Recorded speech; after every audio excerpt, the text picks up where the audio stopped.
जय महादेव।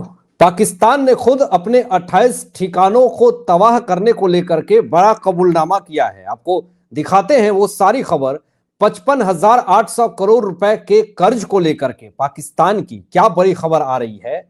परमाणु शक्ति विनाश किस तरीके से पाकिस्तान अपना खुद कर रही है और मुल्ला मुनीर का भविष्य जेल है, ये भी कैसे, वो भी बताएंगे और दिखाएंगे भी। लेकिन जो सबसे पहले और बड़ी खबर आ रही है कि पाकिस्तान ने शुरू में तो यह कहा कि भारत की सेना ने पाकिस्तान में घुस करके तहस नहस कर दिया। एक डेटा सामने नहीं आ पा रहा था, लेकिन हमारी इंडियन एयरफोर्स, हमारे डीजीएमओ, हमारे अनिल चौहान, सीडीएस, ये तमाम लोगों ने जो भी प्रेस कॉन्फ्रेंस करके जानकारी दी, लेकिन सच्चाई तो कुछ और थी।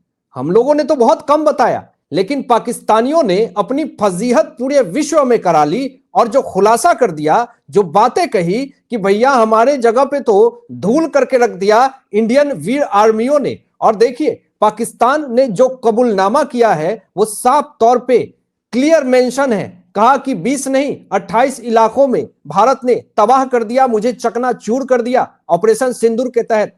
पाकिस्तान का डोजियर में बहुत बड़ा कबूलनामा हुआ दोस्तों, और इसके बाद से पाकिस्तान की फजीहत पूरे विश्व में हो रही है कि ये आतंकवादी देश दूसरे देश पे अटैक करने की बात करता है और ये कह रहा, अपनी फजीहत खुद करवा रहा कि भैया भैया 20 नहीं 28 जगहों पे तुमने अटैक किए हैं और धूल कर दिया पूरी तरीके से।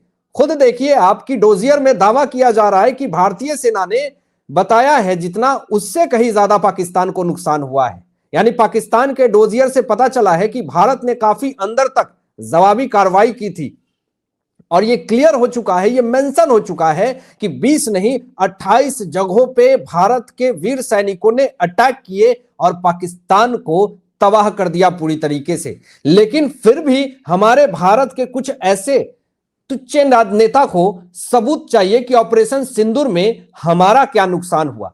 पाकिस्तान क्लियर ये बात कह रहा है कि भैया 20 नहीं 28, अब ये 28 भी नहीं उससे भी ज्यादा हो सकते हैं। यानी कि हमारे वीर सैनिकों ने ये तो क्लियर कर दिया कि पाकिस्तान में घुस करके जितना किया उतना बताया नहीं, उससे कहीं ज्यादा अटैक हुए, जो कि डोजियर में कबूलनामा पाकिस्तान कर रही है। अब ये भिखमंगा पाकिस्तान का देखिए कि कैसे 55,800 करोड़ रुपए का कर्ज हो गया दोस्तों।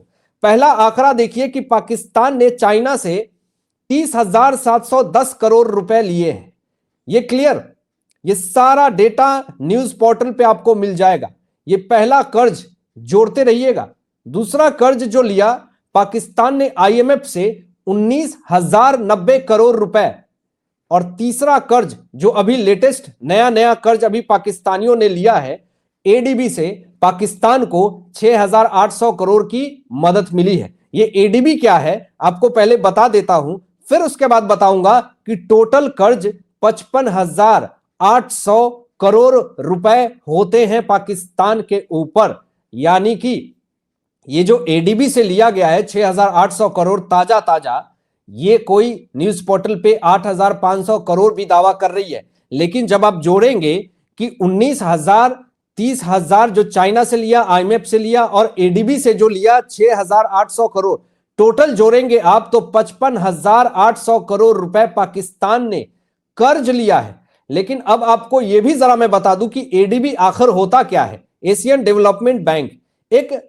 मल्टीलेटरल डेवलपमेंट बैंक है जो कि 1966 में स्थापित की गई थी और इसका मुख्य उद्देश्य एशिया और पैसिफिक क्षेत्र के जितने भी देश हैं उनको आर्थिक विकास और समाज सुधारक के रूप में वित्तीय सहायता प्रदान करता है ये एडीबी बैंक। लेकिन सवाल ये उठता कि एडीबी बैंक जो है वो 6,800 करोड़ रुपए पाकिस्तान को दे देती है, लेकिन क्या एडीबी को ये पता नहीं है कि पाकिस्तान उसका स्वास्थ्य में, सुरक्षा में, डेवलपमेंट में कभी यूज नहीं करेगी। वो लश्कर तैयबा जैसे, मोहम्मद जैसे आतंकी ठिकानों को फंडिंग करेगी, टेरर फंडिंग करेगी।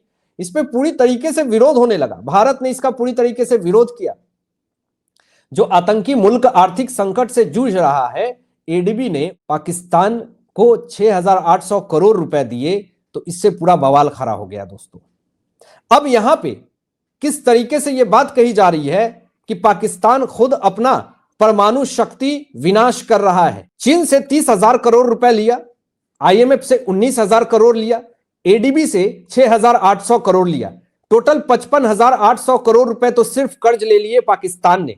लेकिन अब जरा सोचिए कि जिस पाकिस्तान की अर्थव्यवस्था पूरी तरीके से खराब है, जिसको कर्ज चुकाने के लिए कर्ज लेना पड़ रहा है, 170 परमाणु है इसके पास, अगर इसकी अर्थव्यवस्था और खराब हो जाती है, इसके पास खाने को पैसा नहीं है, ऐसी स्थिति है कि यह भीख मांग करके अपनी अर्थव्यवस्था को ठीक कर रहा पाकिस्तान, ऐसे हालात में 55,800 करोड़ रुपए से भी ज्यादा कर्ज है। ये तो मैंने ऐसे ही जो डेटा न्यूज पे है, अंदर में और क्या खेला है ये तो क्लियर न्यूज में भी नहीं आया।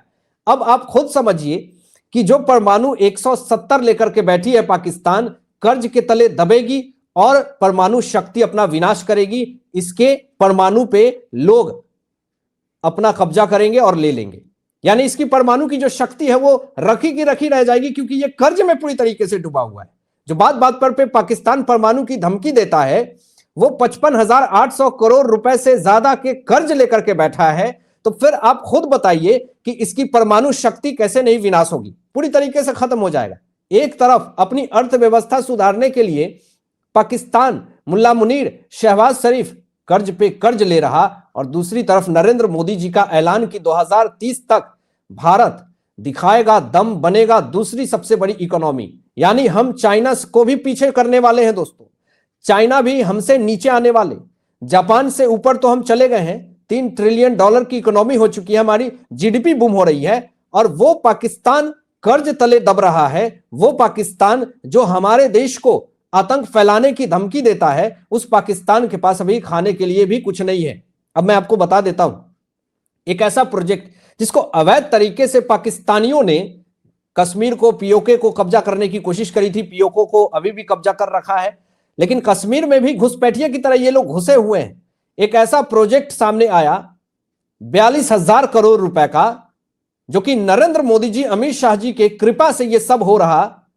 वो पाकिस्तान की कर्ज सिर्फ 55,800 करोड़ रुपए है, लेकिन सिर्फ एक प्रोजेक्ट नरेंद्र मोदी जी, अमित शाह जी के कृपा से जम्मू कश्मीर में 42,000 करोड़ रुपए का प्रोजेक्ट पास हुआ है, जिसका शिलान्यास जो है नरेंद्र मोदी जी 6 जून को करने वाले हैं। वो प्रोजेक्ट क्या है जरा देखिए आप। एफिल टावर से भी बड़ा ऊंचा कश्मीर का ये चिनाब रेल ब्रिज है दोस्तों, जरा देखिए आप। इसका शिलान्यास जो है चिनाब रेल ब्रिज का नरेंद्र मोदी जी करेंगे। इससे मिर्च लग गई है पूरी पाकिस्तान को, हरकंप मच गई है, और इसकी बजट सुन करके तो हिल जाएंगे आप।